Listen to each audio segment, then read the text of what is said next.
Bagaimana lembaga survei memotret elektabilitas antara Ganjar dan juga Puan? Saya akan paparkan kembali kepada Anda isu politik yang tengah menjadi pembicaraan pada hari ini karena tensinya tampaknya sedang tinggi.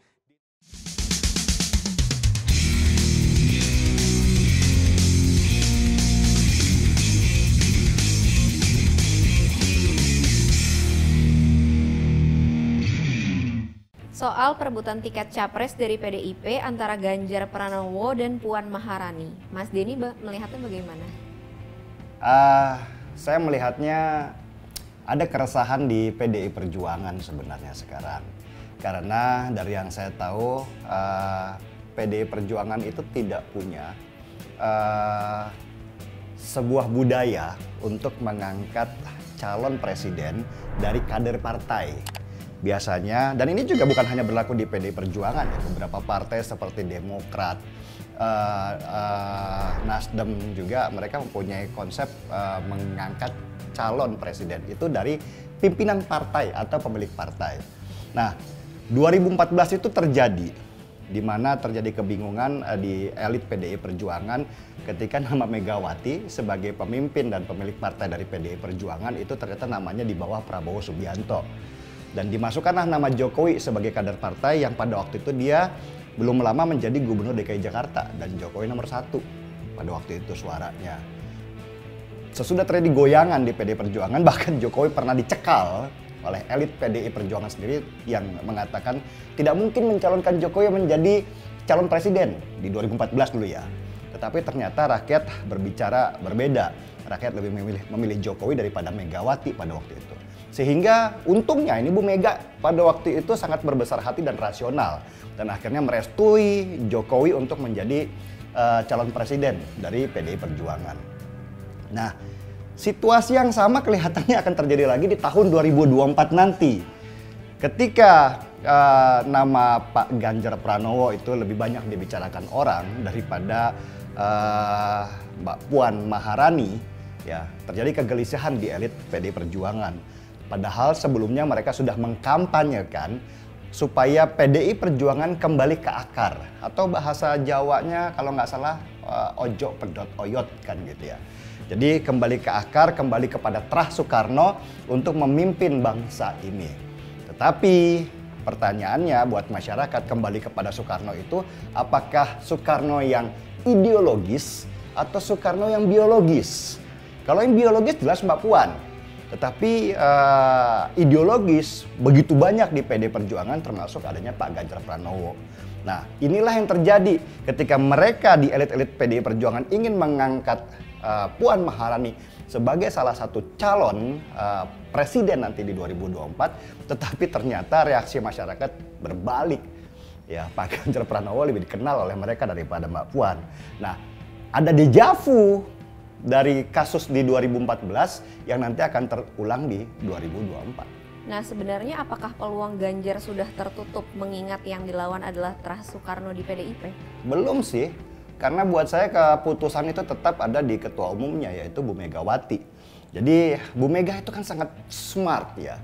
Seorang ibu-ibu yang sangat pintar karena memang dia sudah melalui banyak sekali zaman di dalam politik kita.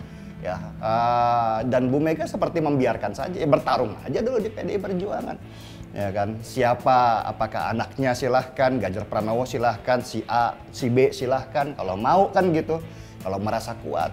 Nah nanti hasil akhirnya akan ditentukan oleh Bu Mega.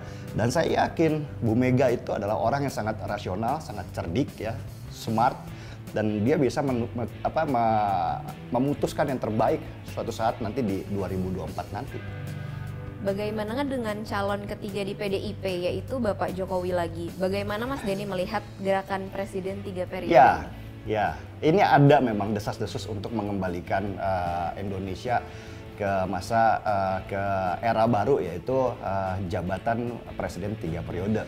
Dan ini sangat dimungkinkan. Kalau misalnya para partai di MPR majority mendukung perubahan konstitusi, di mana konstitusi sekarang kan berbicara bahwa presiden itu hanya dipilih selama 2 kali. ya kan, dalam waktu 5 tahun. Tetapi jika MPR merasa perlu mengubah atau mengamandemen konstitusi kita, ini bisa terjadi adanya bahwa ada jabatan ketiga atau periode ketiga di dalam pemilihan presiden. Ya.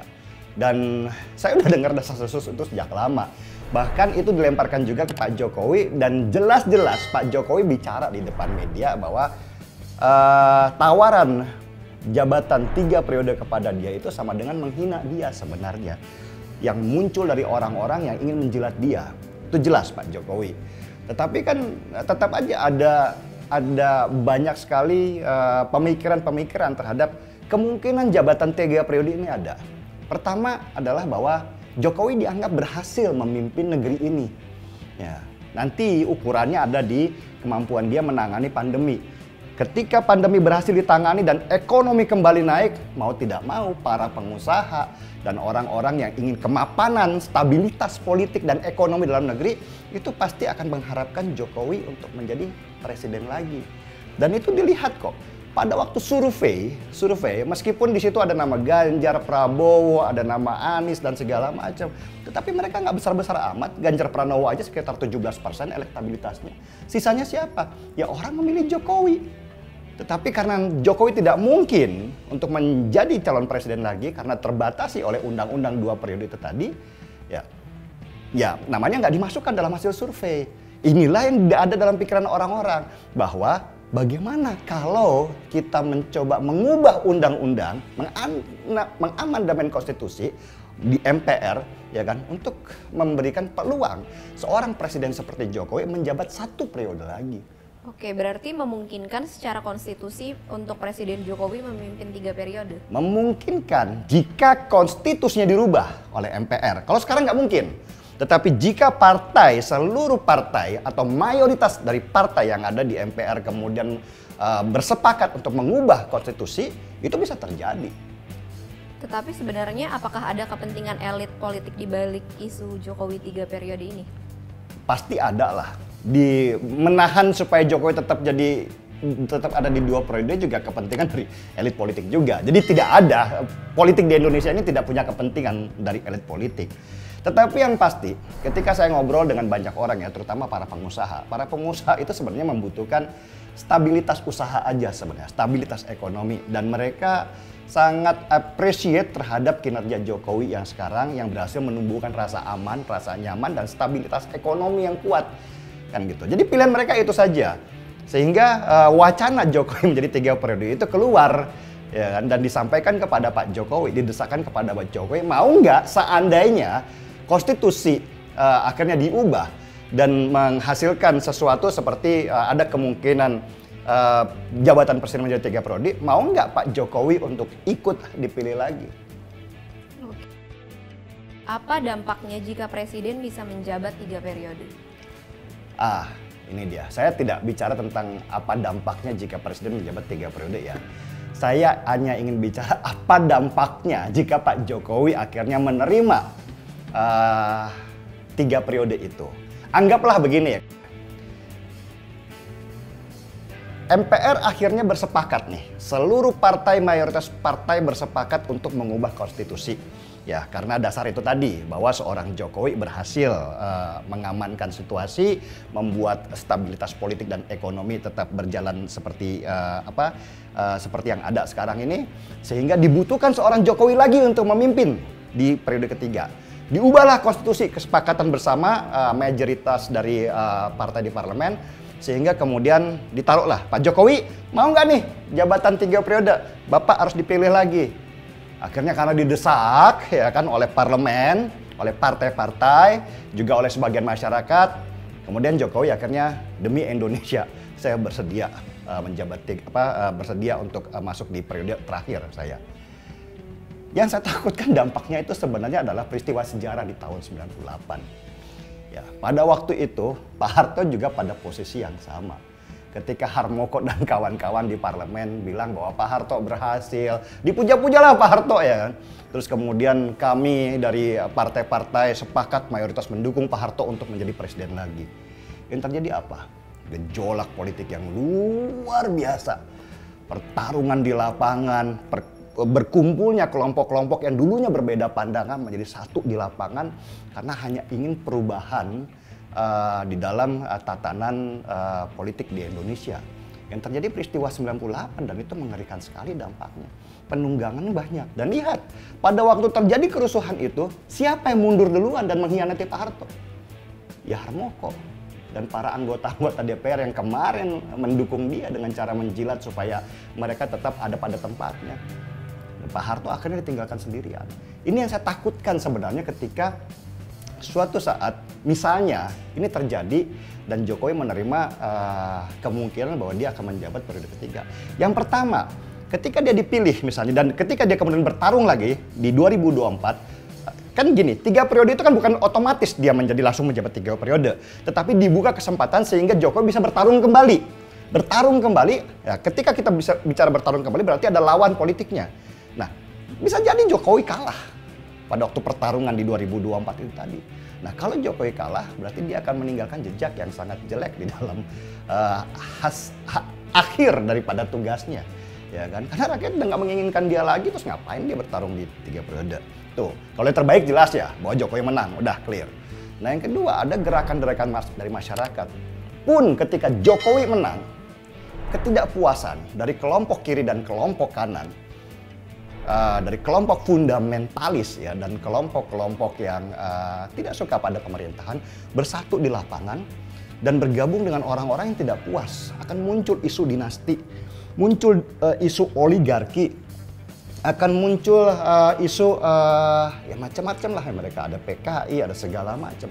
Muncul menguat menjadi satu dan kemudian akhirnya keluar teriakan bahwa Jokowi dan partai-partai seperti PDI Perjuangan itu mengkhianati agenda reformasi yang sudah diperjuangkan oleh mahasiswa di tahun 98 dengan darah dan nyawa.